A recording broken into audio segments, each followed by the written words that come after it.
Hello, chat. No, I don't have the right video up. One sec. Nice. Anyways, hi everybody. Unfortunately, Eva had car trouble. And Eva had car trouble while very far away from home. So, the chance of Eva actually getting back in time is basically 0. Well, it happens sometimes when you go on long trips. Never happened to me, luckily, but it does happen sometimes. So, that's unfortunate. But hi, how's everyone doing? So instead of autism, which by the way, you can see I brought Atari Yanako in here, I decided, you know, it's Halloween, it is spoopy month, so we're gonna watch some Minecraft horror. And you guys can decide how you feel about it. I have 2 videos. One is 30 minutes, and one is an hour. And I think both of them are great, personally. But maybe, because I've only ever watched them myself, I've never talked with anybody about them. So I might be kind of in my feelings on it. And they could actually probably be fucking awful, and everybody's gonna be like, God, Mizu, you're an idiot. Why do you like these? Minecraft horror mod hot takes? No, we're not doing a horror mod stuff. We are doing somebody that has carefully crafted a horror story. Because the horror mod stuff actually is cringe. It just makes a really scary mob, like with a PNG, and then just has it like run up and kill you immediately. Like every single fucking one does that. And they're never even like Minecraft mods. They're just a raw PNG. Minecraft beta ARG type thing. They're not ARGs. So, and these, only one of them, I think, is actually portrayed as an ARG, as like a fictional ARG. The other one is just straight up a story. Is this why you've been complaining about ARGs lately? Well, a little bit, yeah, but this has been a problem for a while, and I realized, so here's like where it threw me off, right? And I'll try and remember it, but also keep it short, is this guy was portraying like a fake ARG for his story. And he goes, okay, so the titles for each Minecraft screen and each upload have the number wrong. Like this little splash text where it's like, you know, 8 point whatever. Yeah. They have the number wrong. And if you put all those numbers in a line, you get nothing. But if you take the screens where the numbers weren't wrong and you use those as blank spaces, and then you insert that into this number, then you get coordinates. But the coordinates go to nowhere in the middle of the desert. But if you just arbitrarily change the coordinates to negatives instead, even though there's no indication they're negatives, you actually get important coordinates to this story. And it's like, that's not how that works.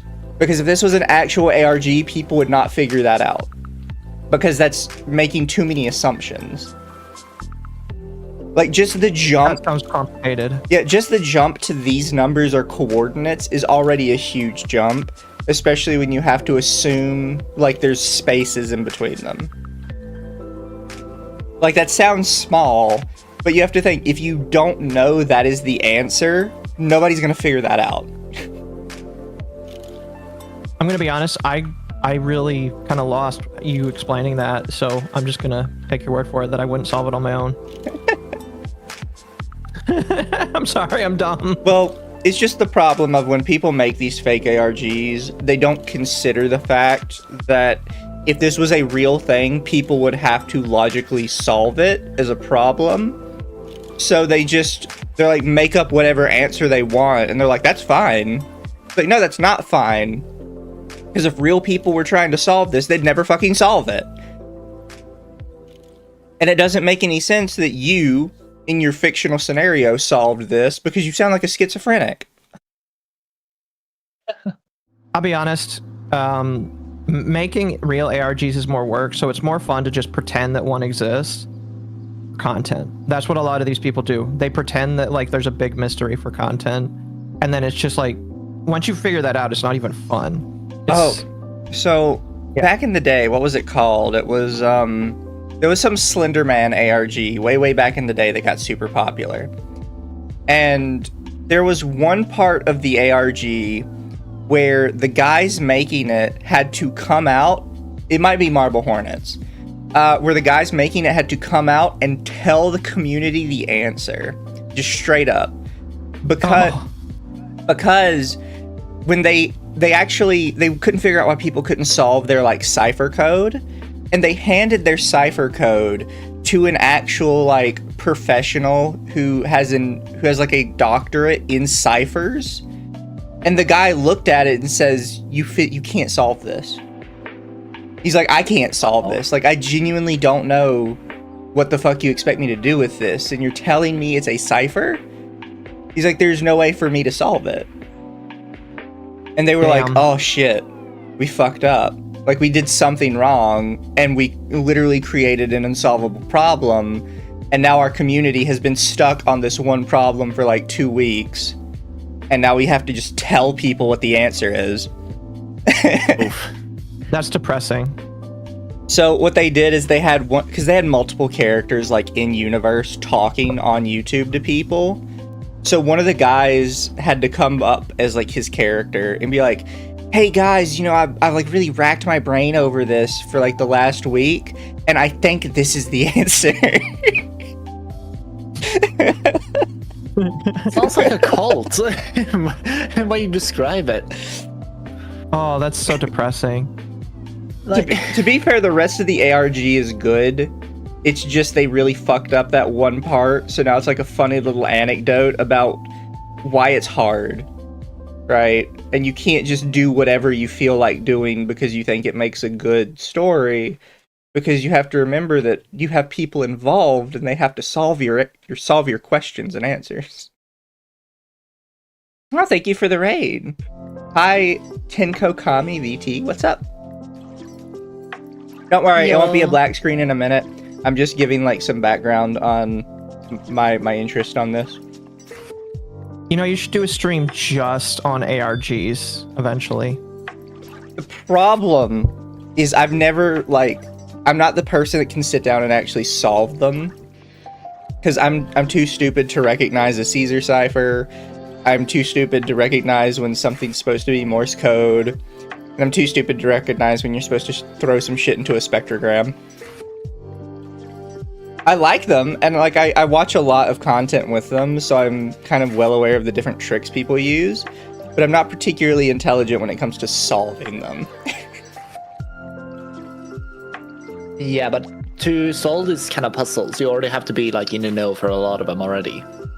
So you kind of can pick them out quite quickly. Fair, I will think about it. And I'll just go over like some of the ARGs and stuff I've seen. But chat, this is technically not an ARG. This is just a raw story this person has made. Some of you might have heard of the channel before. It's called Zenith. And they tend to be really good. And something I particularly like with Zenith is he is the character in his stories, right? Because one problem I have is a lot of channels, when they're making these fictional stories, try and pretend like they discovered it, you know? With Zenith, he just makes the story, and then he'll say, like, in it, he'll like, oh yeah, this guy Zenith, like, found this. And it's literally his channel. And it makes it very clear that he is making the story himself. And he's not, like, trying to write up on somebody else.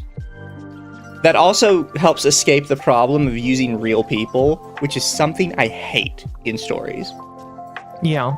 I talked about this on Twitter when I mentioned the ARG thing, but people love Petscop, probably because Pyrocynical has like an 8-hour video on it. I hate Petscop.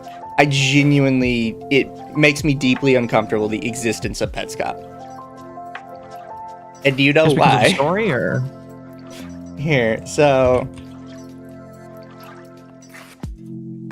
Speaking of Pyrocynical, he never made a follow-up to it, so somebody else made a better follow-up that I listened to, and they did a way better job than he did. Yeah, so somebody in chat already got it, but I'll show it real quick for people who don't know why I don't like Petscop.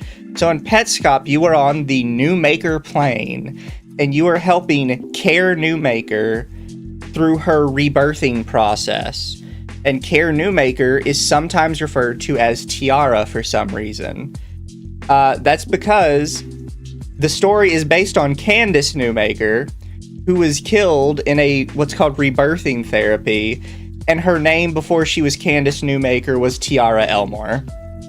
And the entire story is based on this actual little girl being killed in a highly controversial therapy session. And I don't like it.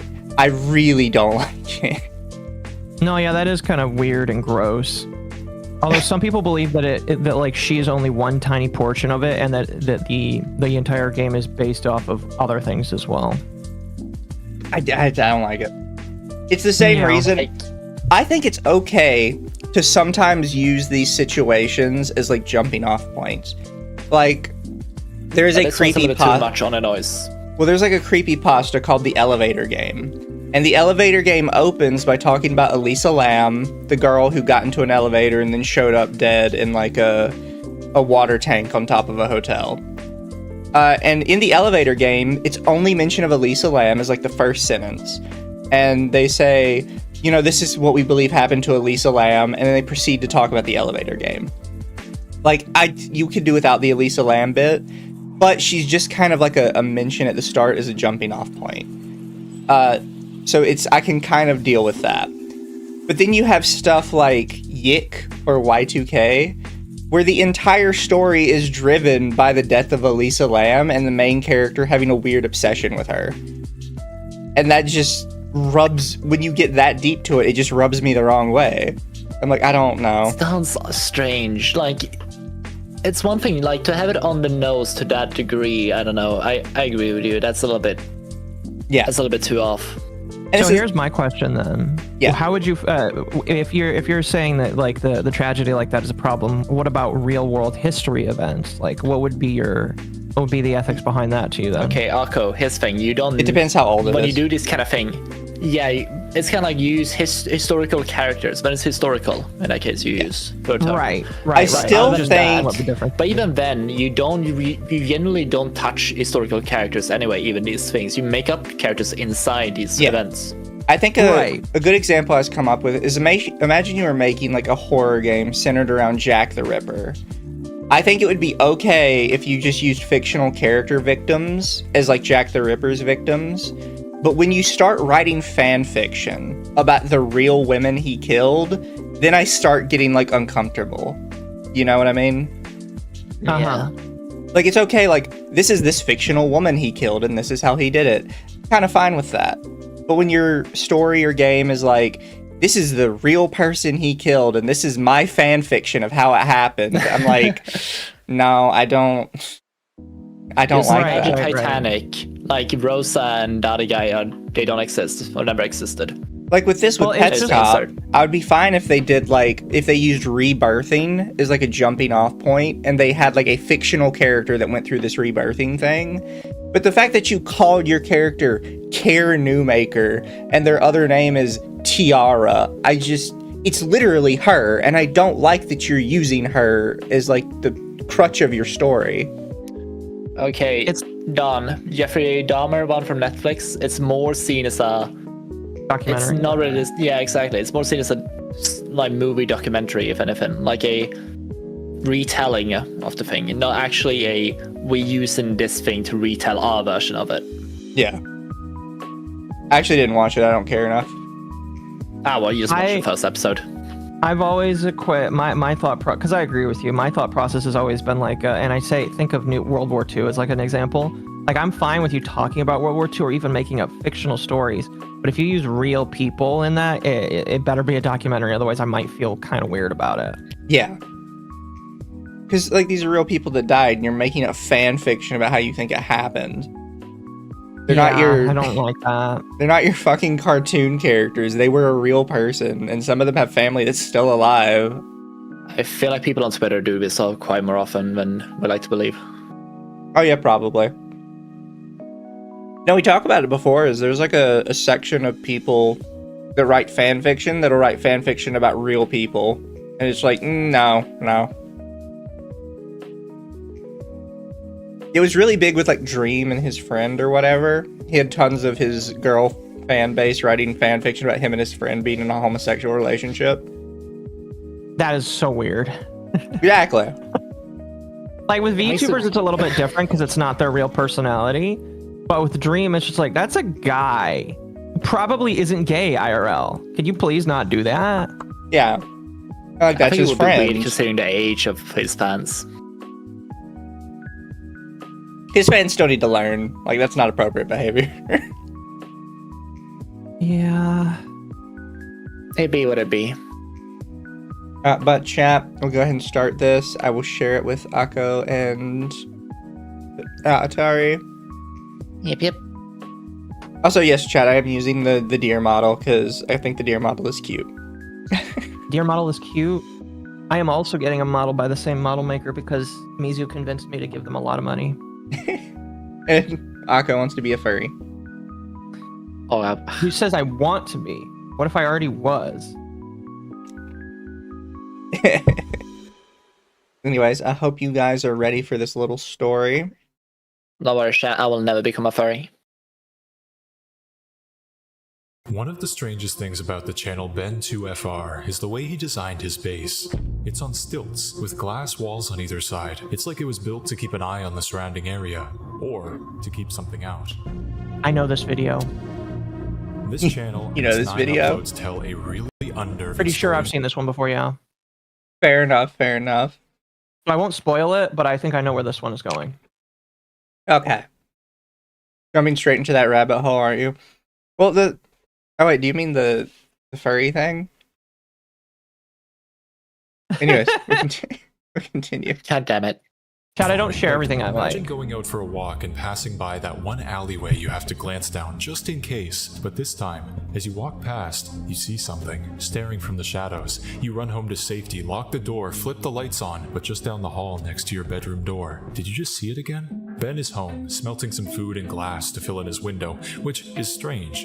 Is he just now finishing the build? He opens a book and starts to write over a series of single letters, I, over and over. It's impossible. It's like 110 crowns that I found. And while he grabs some torches, he seems to think for a moment about what to put next. I feel like I am falling behind this world. Do you feel slower than you should be? This is interesting. Ben seems to be pouring his feelings out right now, but there's also the previous line. Another big island and 10 crowns that I found. This description is physical. It doesn't quite fit the emotional feel of the others, but if we take Ben's base and its defense measures into consideration, it seems like something impossible is following him. Ben goes outside to light up the surrounding area while he keeps writing and checking his back. I have to keep moving faster or...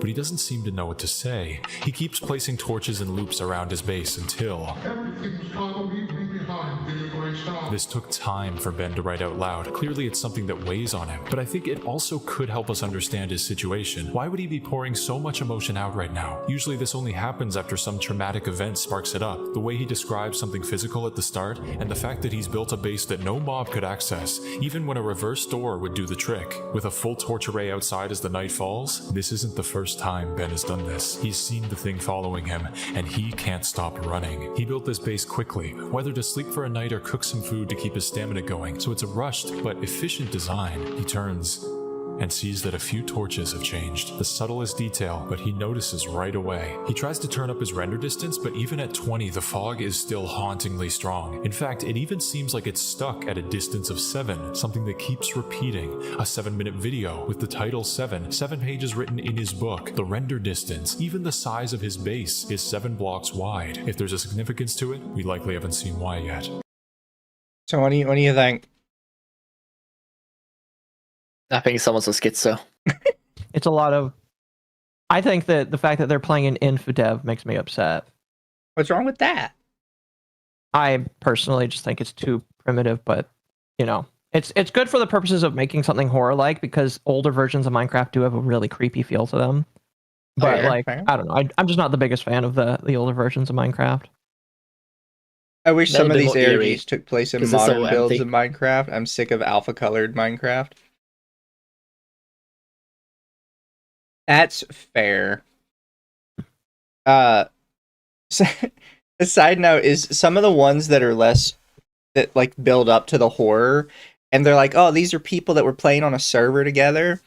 I really hate when they never put any work into the builds and everybody just has little square houses. Like, you're telling me you have a server of like 8 people and not a single one of you like cares to do anything more than a box? Like, that's just not how kids are these days. I mean, like, some people do like to add more depth to a square house, but at the end of the day, a house is just a square with some different curves to it, and people just aren't willing to add those curves to it. Immersion broken, Book and Quill wasn't available in Minecraft Alpha. Accurate. It's impossible. Do not worry about what's out there. Then, as he walks inside to patch the window, there's a structure looming. 7 stone squares sitting in a line that weren't there when he smelted the glass. Something just put them there. He adds one final word to the last sentence. Now. Something just changed for Ben. Whether that's over the course of the events we just saw or not, it seems like something's weighing on him. Other than this impossible thing, why is he choosing to run? Why is he even still playing? Is he running from something, or is he looking for something? What does the structure mean? How did he even get there? There's a lot of questions raised by the way Ben is acting, but no answers. Yet, throughout these videos we may be able to understand just what Ben is going through, and it's a monster of a story. But one thing is very clear already. Ben is not alone here. The second video is frantic. It starts with Ben waking up at sunrise or sunset, which would fit the title, and he's moving faster. He quickly crafts some ladders to climb onto the roof of his base, where he's met with rain, and that stone structure still just sitting there like some sort of idle threat. But then he notices something. The video noise makes it harder to tell, but these brighter specks are, of course, the torches that he spent the last video placing in a spiral around his house. Torches that are now neatly lined up in an array. They were changed when he went to sleep.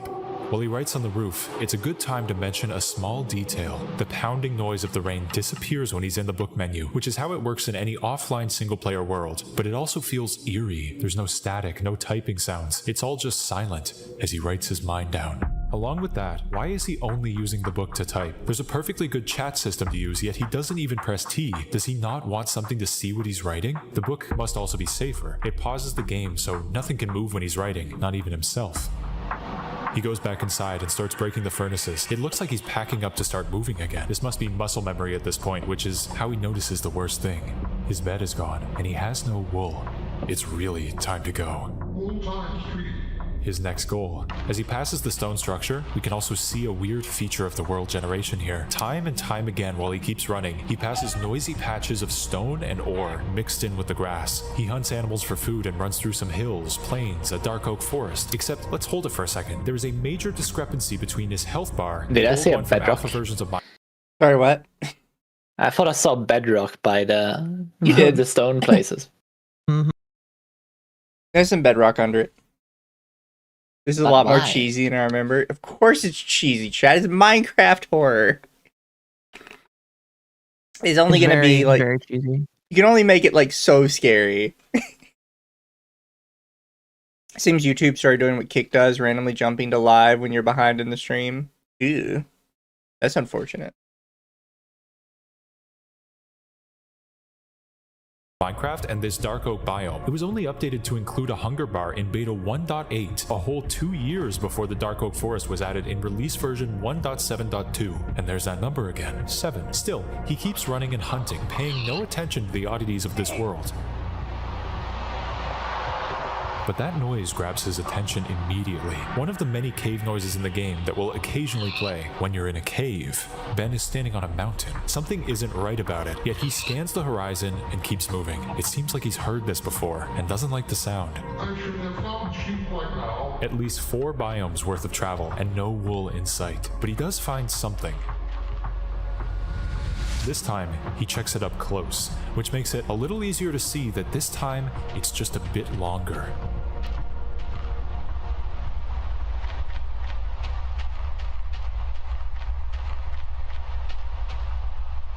Did you catch that? Just around the other side of the structure, some pitch black, silent thing, ducking just out of view. Ben does what any sensible person would. Yet when he turns back, nothing is there. Nothing he can see anyway. And the video cuts. We're met with a very ominous shape in the distance. It's a brick pyramid, a structure which only generated in InfDev version 201.00227-1, an update from February 2010, yet it's just sitting there. Ben climbs it, looks around for anything else weird, and the video ends as he jumps into its hollow, dark insides. What do you think?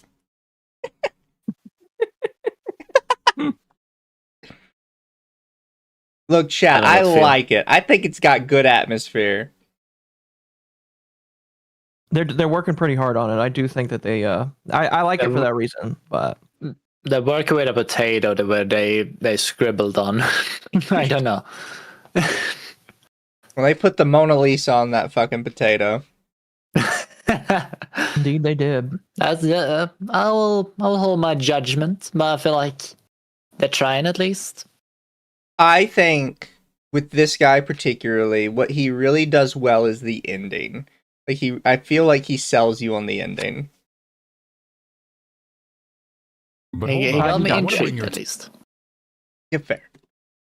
attention to something Ben said in episode 1. And even here, where I can't get away, there's that thing. Get away from what? Supposedly he's running from whatever this creature around the corner is, but this line suggests there's something else too. Something that happened, or something he did. A dark memory is on his mind that makes life feel fuzzy. He's haunted by it, and something else is haunting him too.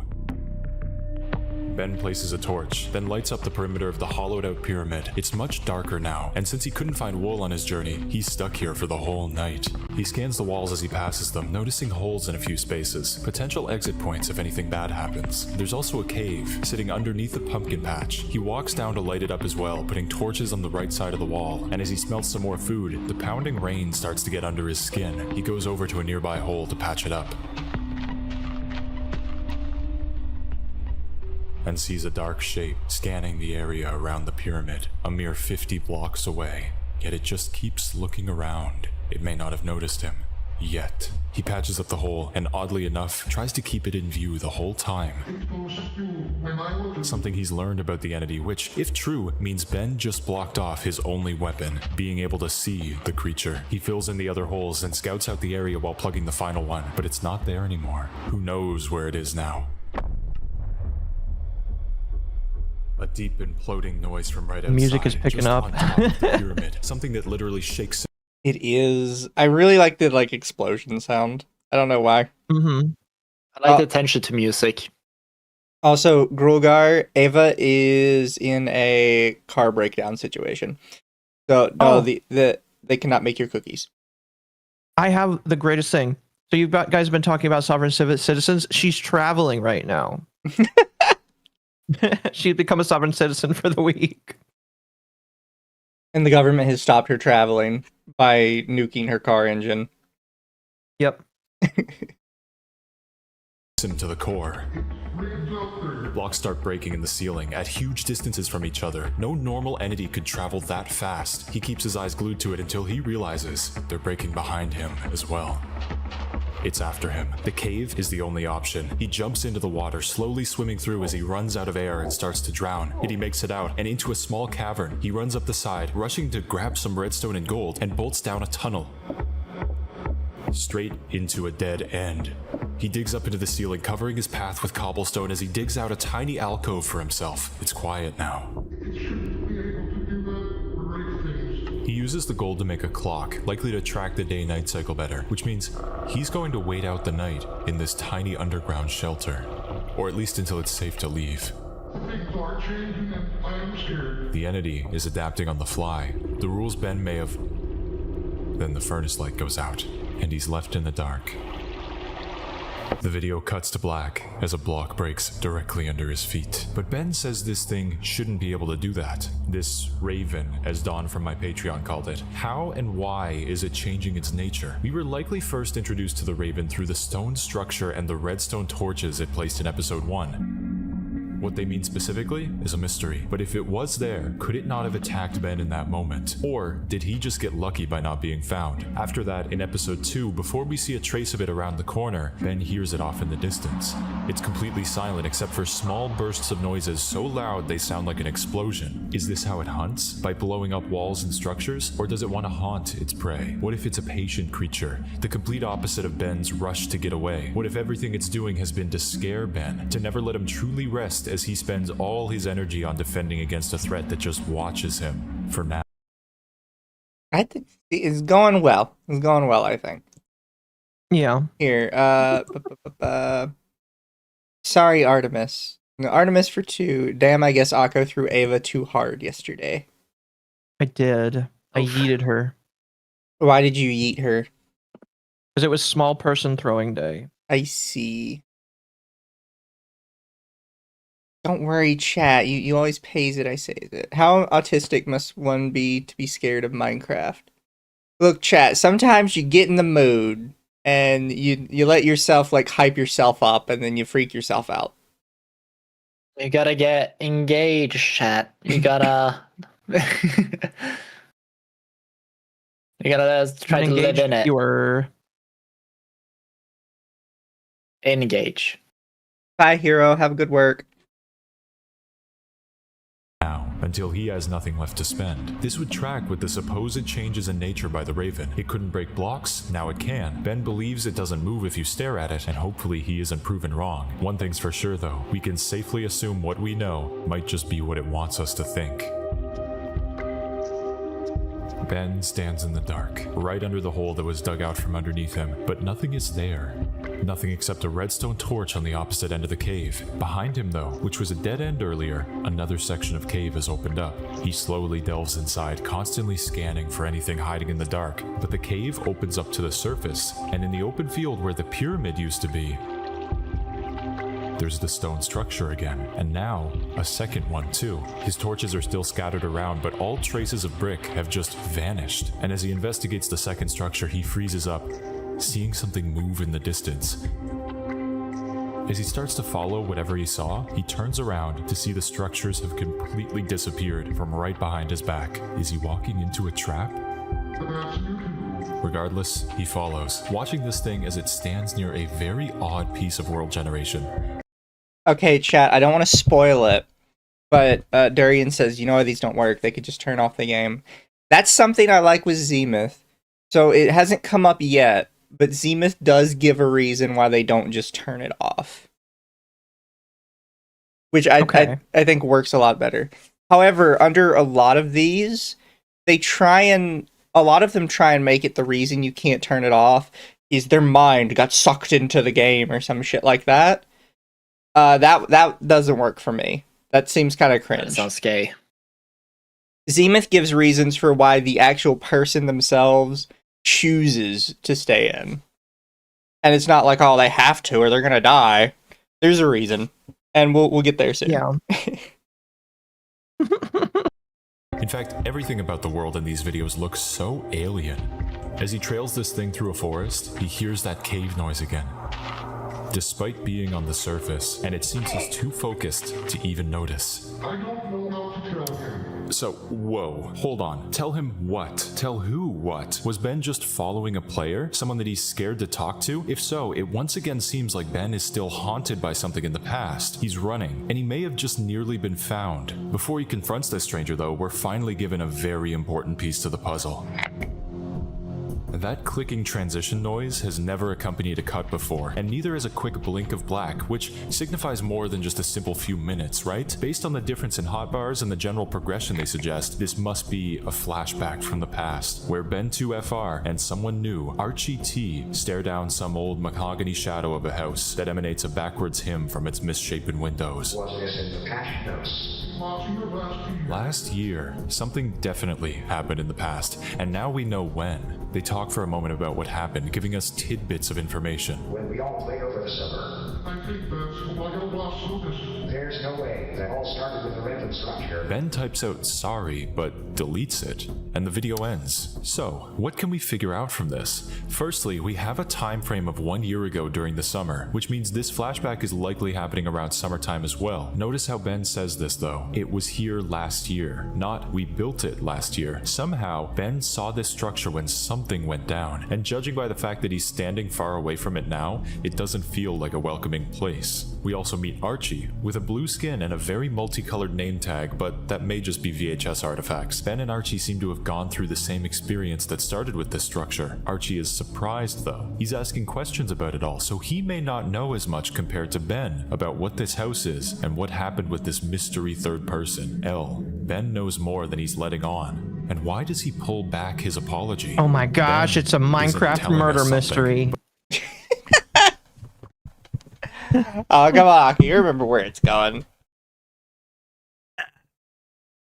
Actually, I think I made a mistake. This one is different from the one I watched on this guy's channel. Fair. The one I watched on this guy's channel was about disappearing buildings, and this one does not have that. At least not yet. I don't think I've seen that one. Unless it's that one is a pretty good one too. There is one where it's like the server changes every time I come back. And I think some people said it's supposed to be like a dementia thing. Oh, that's sad. Yeah. Also, Durian, Godzilla NES. Just turn it off, bro. Who gives a shit about a dead girl? Godzilla NES is a really good creepypasta up until halfway through it. And then it becomes really fucking cringe and I hate it. Have you ever seen Godzilla NES? I have not, no. I had never heard of it. It's a like a cracked version of Godzilla NES, an old Godzilla game, but it's got like this angry red creature in it that chases him around, and it has like a big part of Godzilla NES is he made screenshots, like 1 billion screenshots to outline his creepypasta, which like really adds to the feel, right? Because you can physically see what he's seen, and it's really cool.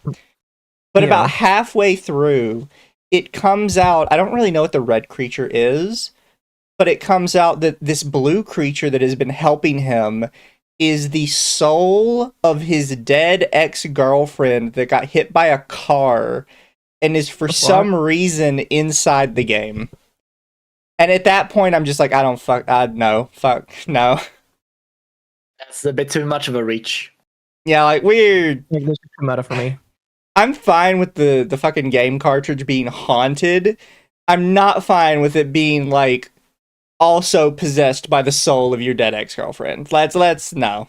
No. You sound too special. Not real. But can that last? If he's following Archie in the present to confront him, how is this situation going to unfold? And what even happened that summer? Video 5. What the hell did we do? It's typed in the same frantic way as when Ben stared down the Raven earlier. Yet, in the video itself, he starts by typing very slowly, just staring at that same line. I don't know how to tell him. With the added context of that small moment between Ben and Archie, something about this feels larger now. He just is he the keeps killer? typing Oh my god. I over and over until Archie finds him, peering over from behind the book. Dude, what's up, man? Hey, Come on. Hey, how'd you get this far? shut trails. Easy footwork. This is a pretty in-depth mechanic to use, showing that Archie plays the game quite a bit. By following already loaded chunks, you can essentially find anyone in the world like a digital crumb trail. So he joined Ben's world, which seemed to be in single player earlier, based on nothing moving when he opened his book. Yet now, Archie can. You missed your test in the party. WPF is unmuted. There's that name again. L, who supposedly moved away or didn't? Did you ever go look at their house? No, they probably sold it. That's literally trespassing. You don't. Don't start. I'm not sending something. When was the last time you slept? Just watch it. As Archie supposedly watches the video, Ben scans the horizon once again. It's become second nature to him to check his... It's nearby. Ben races to get Archie's attention. Is that L's place? Here, we need to go. They run off faster than they have before, and the video cuts. There So now we have a new character. We have Archie. Woo. And we have We a know it's not a real player. mysterious She's kinda character new. called L, who is missing currently. Thank you, chat, for the There is a detail I haven't mentioned yet. Each of these videos has a description. They're not very big, but I believe they're crucial going forward. Video 1. We couldn't. Simple, but it shows that this unknown looming event in Ben's past is all over this story. Video 2. It really was there, wasn't it? This could be about that entity that Ben saw, except haven't we already deduced that Ben has seen it before? Video 3.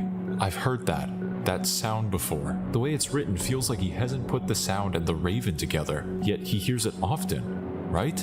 Video 4. Sorry I don't say much, this is hard to see again. This one makes a bit more sense. Of course, watching these videos again while uploading would be hard, but even then, Ben seems talkative in writing. Even when he started using the chat, he typed message after message about L going missing. Something isn't quite adding up here, especially with the 5th description saying, it was a year ago, I was trying to move on, it can't happen again. The punctuation is missing, and it sounds anxious, but we've seen Ben type anxiously before. He doesn't bother to use the space button, and the contents of this 5th video are in the present, or at least the furthest point forward. Why mention it being a year ago? The channel description reads, this was some time ago, but I go back to watch these here and there. It's nice. It's nice. None of this has seemed particularly nice so far. It's been stressful, especially for Ben. Unless things start to look better later down in the story, nothing so far has suggested nice or comfort. What I think is happening here is that Ben isn't the one uploading to this channel, or at the very least he's changed. The way these descriptions are all written just feels like someone else is showing us these videos. Someone who's heard the Raven, but maybe not seen it. Could it be Archie? L? We'll just have to keep looking. And video 6 looks to be exactly what Ben sent Archie before they took off running. Ben stands in front of Elle's house, in the middle of nowhere, shooting with some old camera. You'll notice this house is exactly the same one they found in-game, about a year ago based on the timeline so far, which makes this all the more ominous. How could this be in their world? Even if Elle built it, they can't be playing on the same world as they were, right? And look at the state of the building. Supposedly just a year ago people lived here, but now it's old and decrepit. It looks like the wind could blow it down at any moment. Ben goes inside to find even more of a mess. Things have fallen apart and rotted. The wallpaper around It's so wild to me that this guy or somebody he knew went into this old raggedy house in the middle of bumfuck nowhere to get this footage. I wasn't even paying attention. When the fuck did we transition from Minecraft to real life? What the hell? It's just another video on the channel. I'm curious, did someone else upload this on a different YouTube channel? Or is this actually him going in the house? I'm pretty sure it's him going in the house. But I could be wrong. On the stairs is a forgotten memory, but then as he turns a corner to go up more stairs, this happens. I know, it might be him then.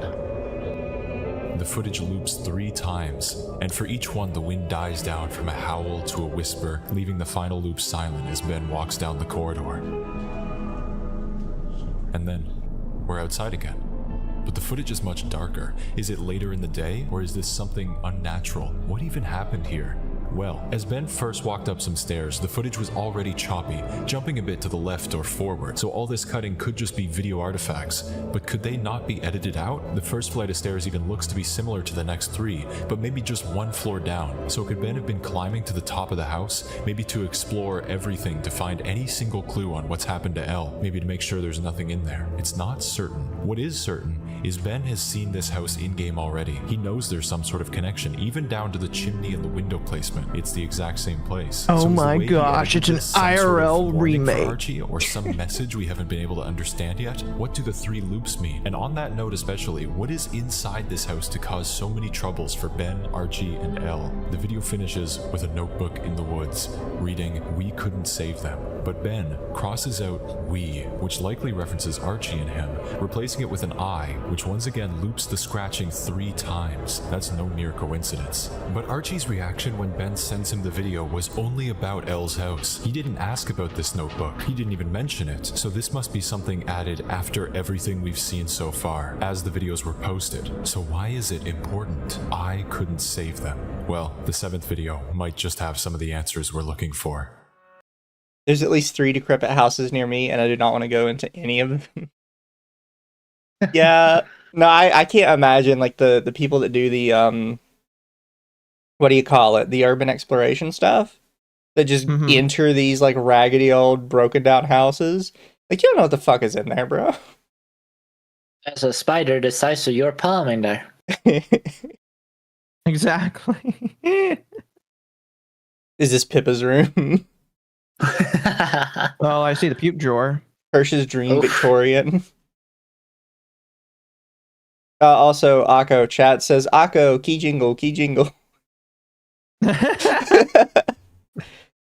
Listen, I'm just fine. I'm watching this and also prepping for today as well. Fair. The video opens with a book of rules. You can't speak in here, and never go left. Ben closes it, and we see someone named Ectric. This is likely go Elle's right. username, spelling electric if you put them together. Regardless, Ben follows them very closely. Elle seems more certain about where they're going than he does. They walk through a strange tunnel system. It's pure stone hallways, turning every so often, being broken up by stairwells going up and down. An interesting pattern if you've been paying attention. They see lighting glitches all over random walls, unnatural breaks in the normal Minecraft code. As per the rules though, they don't speak. Ben just follows Elle, who seems to know much more about this place given that they handed Ben the book. A few minutes in, and the pattern of corridors changes, with a nether brick line piercing through the wall and going down the hallway. They look at it for a moment, but continue on up and down stairs. Right turns on right turns. This is until Elle starts breaking the walls and ceilings, just once for each. Once on a dead end, they break through to see if anything is above, but the second time, Ben gets curious. He walks over to the wall that Elle broke and filled in, and despite them nodding their head to not look behind the block, he breaks through the cobble with his bare fist to see what this place really is. A pitch black abyss, filled in only by the outer walls of other corridors, all floating above the dark, just like the stone he stands on. So hold on, where even are we? Last we saw Ben and Archie, they were running from that imploding raven noise after Archie finally found him. So along with us seeing footage of Elle, this must be in the past. This is probably our first glimpse at the event that the two argue about. We know at this point that Ben is looking for something, not just running. It's a race, and what does he keep trying to find? That stone house. He went to Elle's house in real life and found it a while back in-game. In the house, he repeatedly went upstairs, in rooms that mix between dark and light. What if this stone labyrinth has been under it the whole time? Wherever it pops up, this abyss follows. Oh my goodness. Ben covers the hole and rushes back to Elle, who's already climbing some stairs. At this point, they seem to be too distracted to even notice Ben's message in chat, even though it broke one of their rules. I do like that a couple of the people have done this thing where they don't just build like one tiny little structure. They build like these massive sprawling, like absolute nonsense just for the video. Which granted, it ends up making it weirder. That's good, right? Yeah, it makes it feel more creepy, I guess you could say. Yeah, like you have all these extra corridors that we're not seeing except from like the outside of them. And like, yeah, you could just world edit them in, but just seeing it, like that's a lot of work. And it kind of makes you feel like it's got to be real, right? Because yeah, it's so much work. Then Elle sees something to the left, a corridor much darker than we've seen thus far, ending with what looks like a small doorway. Ben follows as Elle slowly creeps up to it, crouching when they gesture to him. The backwards hymn that plays all throughout the video gets louder, but Ben keeps following until he's almost had enough.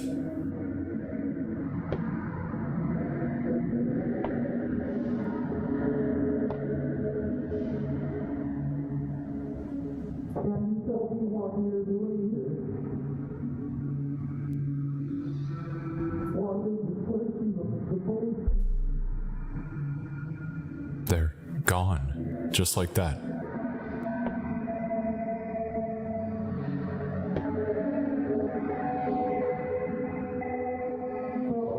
And for the first time, Ben hears it.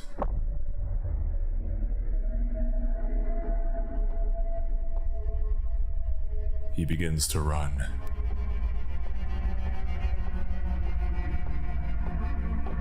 Until it cuts to present Ben and Archie once more. But now, we know much more than we did. Piece by piece, things are making more sense. How is that their place? Like it makes no sense. They moved last year and that thing used to be decades old. I don't know, man. Yeah, because you wouldn't shut the hell up. Ben and Archie have been arguing. I mean, it makes sense. Ben was avoiding him for so long, chasing the house or whatever he's looking for without his friend. Archie had to use game-breaking info just to find him, so no wonder he's angry. But Ben not shutting the hell up? Does that reference Ben talking in chat right before Elle disappeared, or something else around the same time? At first. So Ben's been to that house multiple times. I think now we can confirm that he's been searching for its in-game equivalent, which is likely where the stone corridors are too. So does that mean he's been looking for Elle this whole time? The two keep running over that weird stone generation bug until ahead of them appears what looks to be the far lands. That can't be right? How far would they have had to travel? But we see what may have caused it. Ben looks up at the house, sitting on the ledge a little ways up. This is what he was looking for. We can't shelter here. It's so empty. Similar. We see again that Ben knows more than he's letting on, but Archie isn't satisfied with that. Why did Helen leave? Ben types out I, but holds it.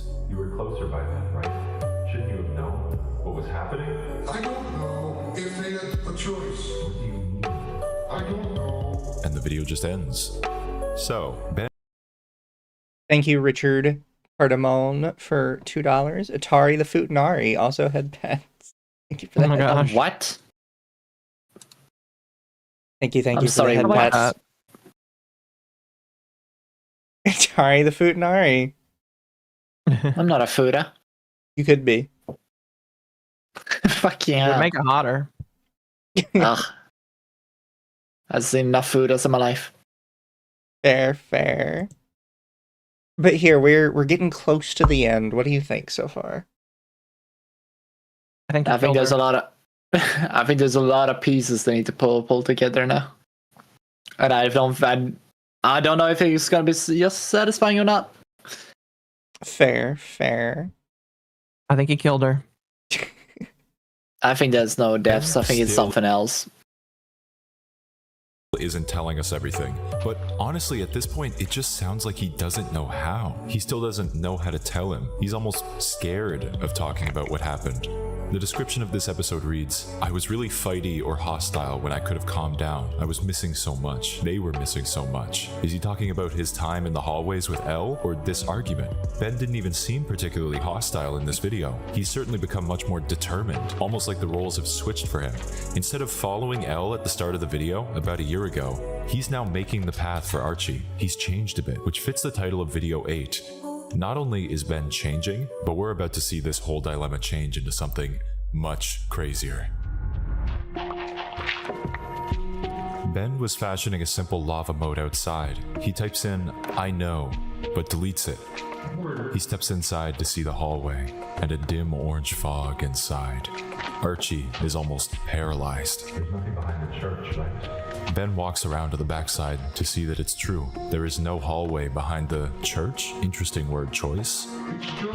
The video cuts to Ben writing, stuck on the word I once again. This time though, he says something. He closes the book and steps outside to see Archie staring at the sunset. Do you ever wonder what's out there after?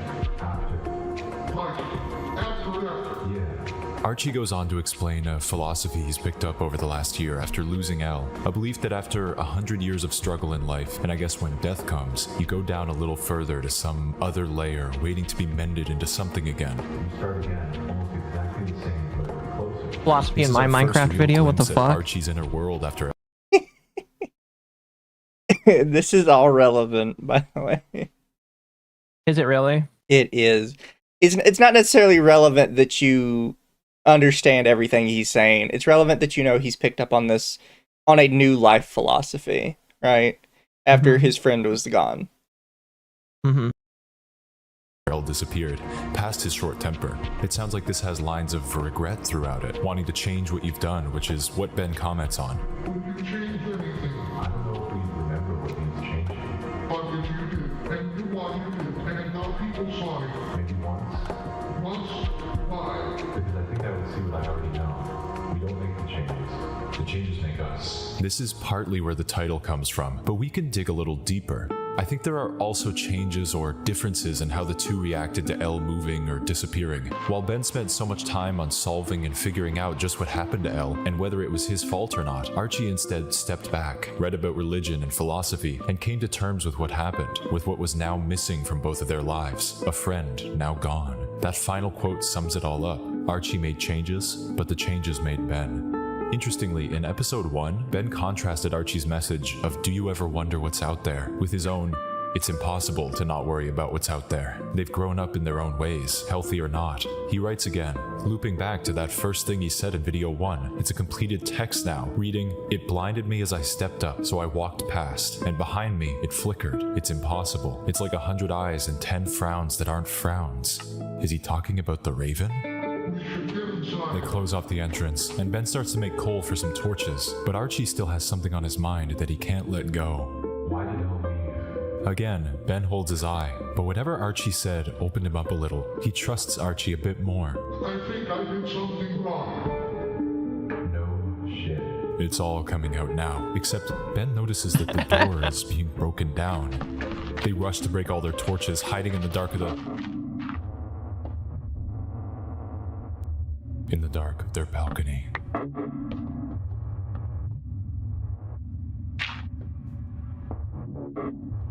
As we see the Raven peering into their house.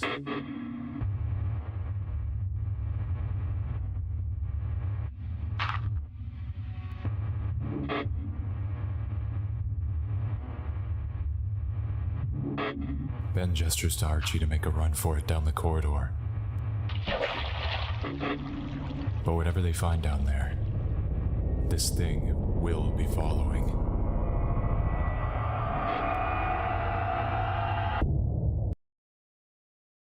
We're coming up on the finale. Oh my Thoughts? goodness. Comments? We still have so much of that. Holy shit. So much of what? Which is not that much. No, I was just like, no, never mind. I was just kind of surprised. I thought that it was already at the zenith. we are. This is technically the last video for it. Mm-hmm. What are we Okay. listening to? We're listening to Minecraft Horror.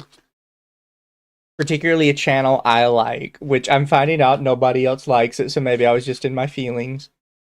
Oh no, I've listened to some of these videos before, so I just haven't listened to them in forever because I forgot this channel existed, honestly. Atari. Yes.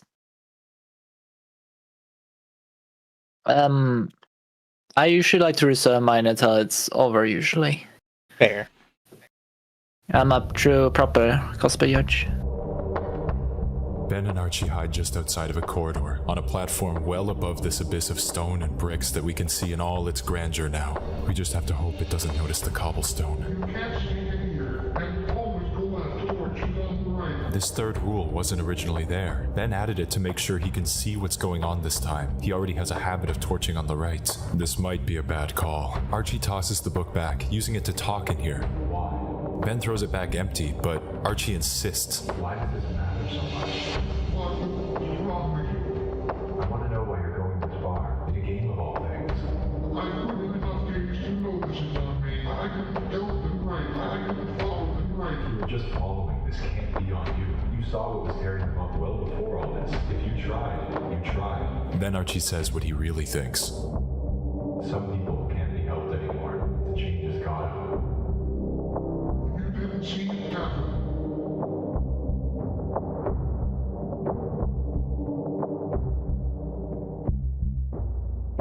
Neither did you.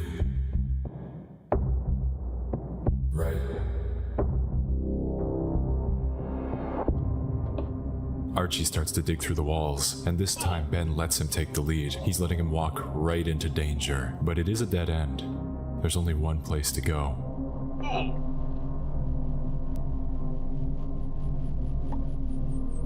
They keep dropping down further and further, past what feels like too many layers of corridors, all intersecting and intertwining. Ben probably can't even process it all. For that one small view of the dark abyss to become something like this, I'm sure he's never considered things larger than himself until now. Until they find a way to the bottom. The cave floor of this old stone house. An impossible place. A cavern of wires and old stone growths.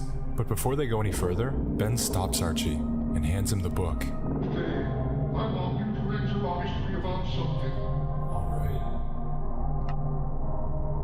It's midnight, in a raging thunderstorm. You have nothing around. No trees, no buildings. Just an empty field. What would you do? This is just mean. Why would Ben want Archie to answer honestly about a random hypothetical like this? A thunderstorm in a field? The only connection I see is to L's username making electric. So is this a gauge of what Archie thinks about L? Is it some way for Ben to read into Archie? Everything you could have wrote at the bottom of that damn hellscape and you wrote, what would you do? What would you do? I don't know what I'd do. I haven't known what to do since this all happened. We lost L and you just kept running away. Running away and I had to follow you, pick up your pieces, help you stop and take a breath for once. Try to tell you that maybe if you put in the time, it can get better. But you didn't want to hear that, did you? Yeah, maybe I was harsh. So what? Do you want an apology? An answer? Would you rather I just didn't follow you? Didn't try to find you? What sort of friend would that make me? You're missing for days, man. Off chasing this impossible... They're gone. I'm sorry I didn't... I've just never been able to figure out what this question means. And then he apologizes. We were fighting not 5 minutes prior and he just says sorry. This just always means a lot to me.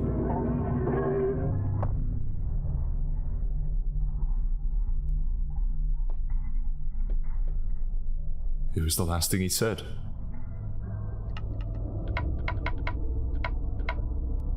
I keep coming back.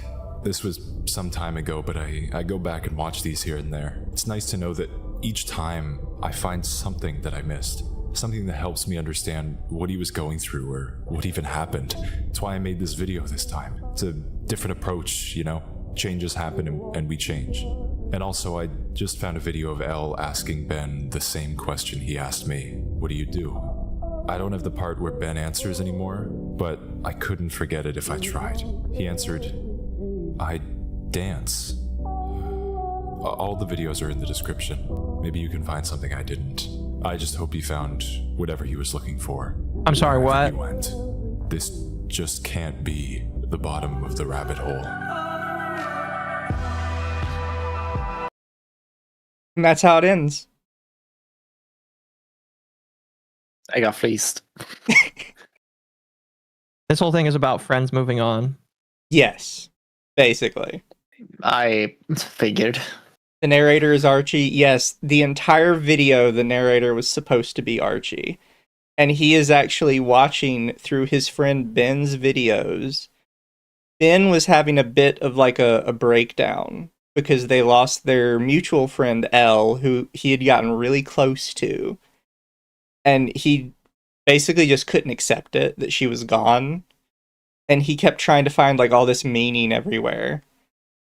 And Archie was basically trying to chase him down and keep him grounded. And that's referenced in one of the book messages Archie sends to Ben when talking about Elle. And he says, sometimes you can't save people. And it's supposed to be like a little foreshadowing that Archie can't save Ben, even though he's trying. Jeez. So what's the point of the empty house then?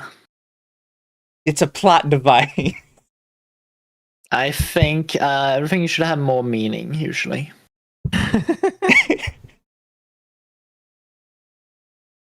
I like it. Maybe I'm just... I think... Listen, I see the deeper meaning. I get it. I think it's... No, I'd say I see what you're going for. They had me hooked, but I failed the delivery in the end. I did not meet up with the standards. I thought it would be a lot more... They would tie a lot more things together. They did not. Damn. I like it for all the wrong reasons. Definitely not enjoyable, though. See, Nero's with me. It's a nice twist. When I first watched this, the twist blew me away. I don't know why. It's a very simple twist, Mizu. This is like... I like it.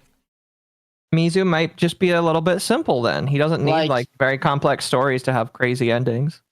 Like, there was a few twists I could have seen it. It basically them bailing on a friend was one of them. One of them was probably... Like, I didn't think it would be as simple as just friends moving away. I thought it would be a little bit more interesting than that. My question is... Yeah. Oh, go ahead. No, you go.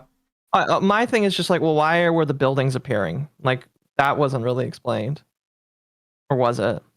It's kind of just like them trying to find Elle. They keep going back to her house, trying to find a meaning that just isn't there. Right. Like when you're under the house in the corridors, it's just useless corridors. They just go in circles. There's no meaning to them. But you're convinced that because they exist, there's something at the end of it and there's some meaning to it. Why could you have to stay silent and not walk left at all? Yeah, when the reality is sometimes like life is complicated, but it has a simple answer. I think you're making excuses for the video. I am not making excuses. This is spelled out pretty clearly. No, I see what he's saying. I see what he's saying here. I see it. However, I don't like it. I think Atari just doesn't like a good story. No, I don't like when stories are being like obtuse. The thing chasing them is kind of more like an allegory for just, parts of their life, really. Like the depression. I feel like that. Yeah. No, I like feel the like Raven never actually hurts forced. any of them. It just follows them. It constantly makes them stressed out and uncomfortable, but it doesn't do anything. Unless you let it. It's just there. I think it's a red herring just for the video's sake to keep it a little bit more intense. Guilt. Yep. I liked the video that this guy had where this dude he's good at making disappearing. He's good at making audio at the right tone. He's good at like building up like the scenarios pretty well. But I don't know. I feel like he needs to like pick better analogies. Well, here he has another one that is pretty popular, which is called Bedrock.zip. And we'll go through bedrock.zip as well. Bedrock, Oh, yeah. I think I know. Yeah, this one. I like this bedrock.zip one. is much longer. And it sounds like it starts in the middle of the story, but it really doesn't. This is the first ARG of this type I'd seen. I'd love it, but it's not. That's the thing. These are older videos, and I would argue that Zenith was, at the time, kind of the peak of the Minecraft ARG craze. And then people tried to copy them, and they became shit. Well, there's one thing it has going for. Going over my house, and it's way too close to the ground. Like, I should not be able to hear that. Are you on a flight path? No. Is it a helicopter or a commercial airplane? I don't know. I didn't see it. I just hear it sounds like it might be a commercial airplane. But it is. There's no airport anywhere near here. That is way too low to the ground. Above you, you're good. If it's a commercial plane, it's going to have a continuous, non-interrupted stream of